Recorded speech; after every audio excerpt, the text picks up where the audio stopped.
ណាមញញឹមបានបាត់ពីមុខរបស់ Andy យ៉ាងណាមិញនៅក្នុងថ្ងៃវិនាសកម្មនេះមនុស្សដែលនៅរស់ក្នុងឆ្នាំ2026ការផ្ទុះឡើងនៃវីរុសខ្មោចឆៅស្ទើរតែបំផ្លាញមនុស្សជាតិទាំងស្រុង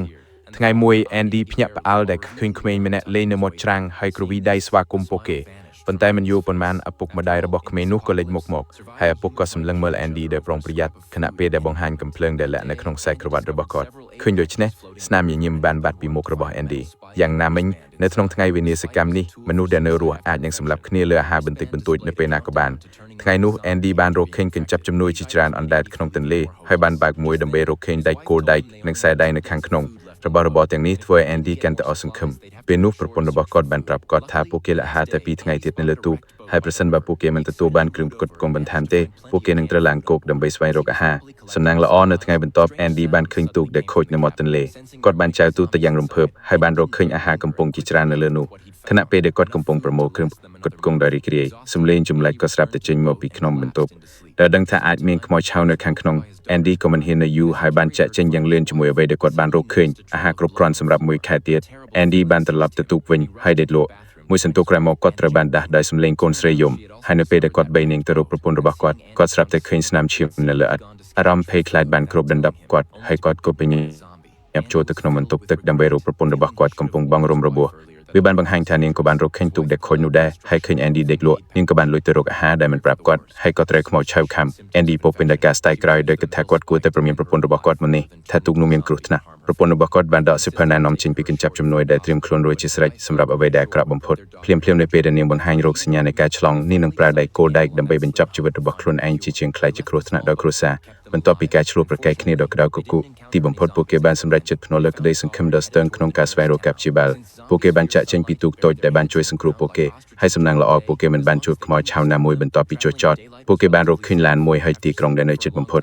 ដោយសារតែខ្មោចឆៅខ្លាចពន្លឺថ្ងៃហើយកប់ក្បែរក្នុងដីដោយសត្វកងោកនៅពេលថ្ងៃដរាបណាពួកគេមិនរំខានពួកគេការធ្វើដំណើរនៅពេលថ្ងៃគឺមានសុវត្ថិភាពគួរសមបន្ទាប់ពីដេកលក់អស់រយៈពេលយូរប្រពន្ធរបស់គាត់ក៏ភ្ញាក់ឡើងហើយលើកភួយចេញពីជើងរបស់នាងកាន់តែធន់ខួរទៅ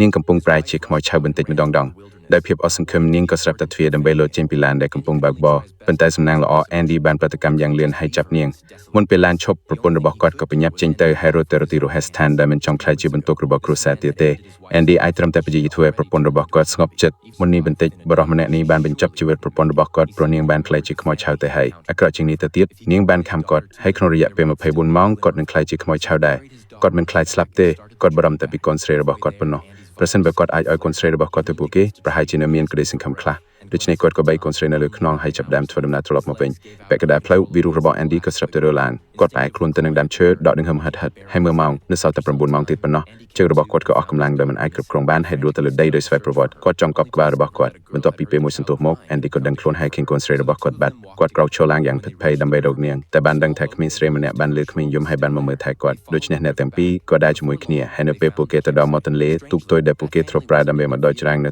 ទីនោះពួកគេដើរតាមមាត់ទន្លេត្រឡប់មកវិញហើយមិនយូរប៉ុន្មានពួកគេក៏រកឃើញកន្លែងបោះជំរំចម្លែកណាស់គ្រួសារនោះមិននៅក្នុងឡានរបស់ពួកគេទេហើយ Andy ក៏ដើរចូលទៅក្នុងព្រៃជាមួយកូនស្រីហើយឃើញបុរសនោះកំពុងជិះរណ្ដៅជ្រៅមួយដោយព្យាយាមយ៉ាងខ្លាំងឃើញ Andy កំពុងបីកងក្មេងបុរសនោះក៏យល់ពីបំណងរបស់គាត់ទម្លាក់ប៉ាល់ដើរទៅរក Andy ហើយបង្ហាញស្នាមខាំនៅលើករបស់គាត់វាបានបង្ហាញថាបុរសនេះក៏ត្រូវបានឆ្លងវីរុសដែរដែលដឹងថាគាត់មិនអាចការពារគ្រួសាររបស់គាត់បានទៀតទេគាត់ក៏ចង់យកពួកគេទៅជាមួយគាត់ចេញពីពិភពលោកនេះរណ្ដៅជ្រៅដែលគាត់កំពុងជិះគឺសម្រាប់ជាភ្នួររបស់គ្រួសារគាត់នៅសល់គ្រាប់កំភ្លែង6គ្រាប់ទៀតក្នុងកំភ្លែងរបស់គាត់ដែល2គ្រាប់ក្នុងនោះគឺសម្រាប់ Andy